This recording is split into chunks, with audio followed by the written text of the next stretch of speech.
बताते हैं, उद्धव सरकार में फडणवीस के खिलाफ साजिश की बात सामने आई है। एसआईटी की जांच रिपोर्ट में साजिश का जिक्र है। सरकार को अब मामले की एसआईटी रिपोर्ट सौंप दी गई है। पूर्व डीजीपी रश्मि शुक्ला ने जांच रिपोर्ट को सौंपा है। एसआईटी की इस रिपोर्ट में फडणवीस और शिंदे के खिलाफ साजिश को लेकर कई बड़े अधिकारियों के नाम का भी जिक्र है। तत्कालीन पुलिस महानिदेशक संजय पांडे, तत्कालीन उपायुक्त लक्ष्मीकांत पाटिल और सहायक आयुक्त सरदार पाटिल के खिलाफ केस दर्ज करने की सिफारिश की गई थी। क्या था ये मामला, आगे आपको बताएंगे। उससे पहले ये सुन लीजिए कि बीजेपी का क्या कुछ कहना है इस मामले में। इसमें किस प्रकार से महाराष्ट्र में अराजकता या एनआरकी फैलाने का काम उद्धव ठाकरे जो उस समय पर मुख्यमंत्री थे उन्होंने किया, इसका ये एक जीता जागता नमूना है। 2016 में दर्ज केस में किस प्रकार से तत्कालीन डीजीपी और माजी मुंबई के पुलिस कमिश्नर संजय पांडे ने एक डीसीपी और एक एसीपी लक्ष्मीकांत पाटिल और सरदार पाटिल पर दबाव लाकर अभी के मुख्यमंत्री देवेंद्र फडणवीस जी और उप मुख्यमंत्री एकनाथ शिंदे जी को अरेस्ट करना, उनके ऊपर केस रजिस्टर करना, इसके लिए किस प्रकार से कानून प्रक्रिया, न्याय प्रक्रिया को के ऊपर दबाव डालकर उसको इन्फ्लुएंस कर उन्होंने ये जो किया था ये अभी सामने आया है। और डीजीपी ने पत्र लिखा है कि संजय पांडे के ऊपर इसमें केस रजिस्टर होना चाहिए।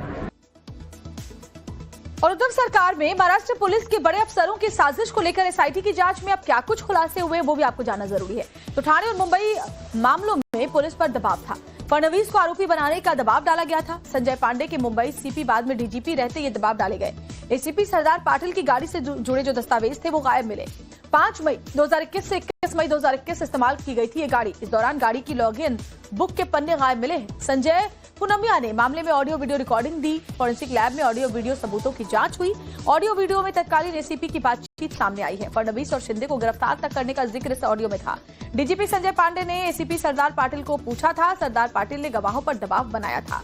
फडणवीस और शिंदे को मामले में फंसाने का दबाव डाला गया था। इन पर जो खुलासे एसआईटी की टीम ने सामने रखे हैं।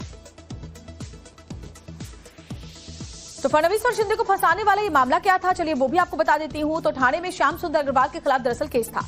बिल्डर संजय पुनमिया के साथ ये विवाद से जुड़ा हुआ था। दोनों के बीच में साझेदारी से जुड़ा ये मामला था। साल 2017 मामले में चार्जशीट दायर हो चुकी थी। तत्कालीन डीजीपी ने दोबारा जांच के आदेश दिए थे। पुलिस महानिदेशक संजय पांडे का जिक्र भी था इसमें।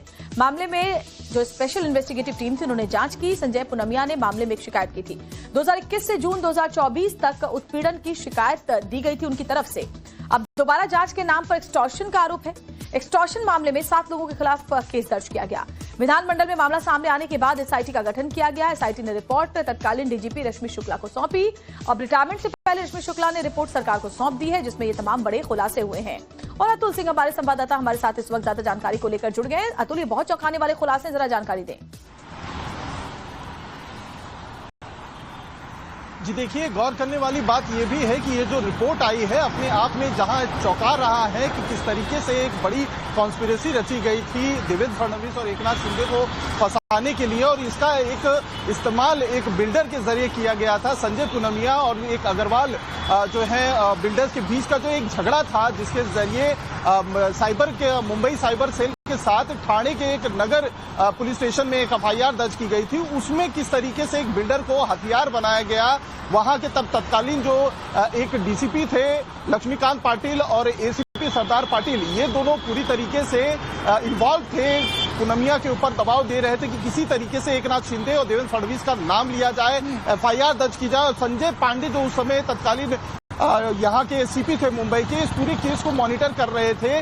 अब ये पूरा मामला, चूंकि आप टाइमिंग राजनीति में बहुत ज्यादा मायने रखती है, चूंकि कुछ ही दिनों में प्रचार खत्म होने वाला है, मुश्किल से 3 दिन बचे हुए हैं, और ऐसे में एक पुराना मामला जिसको लेकर जिस समय ये एसआईटी गठित की गई थी, रश्मि शुक्ला जो तत्कालीन डीजीपी थी, अभी रिटायर हो चुकी है, उस समय भी विपक्ष की तरफ से आवाज उठाई गई थी कि रश्मि शुक्ला बीजेपी के एजेंट के तौर पर काम कर रही है। इसी वजह से ये पूरा का पूरा राजनीतिक प्रत्यारोप अपनी जगह है, लेकिन राजनीतिक रंजिश में इस तरह की साजिश रचना कई सवाल खड़े करती है। बहुत बहुत शुक्रिया अतुल जानकारी हम तक पहुंचाने के लिए।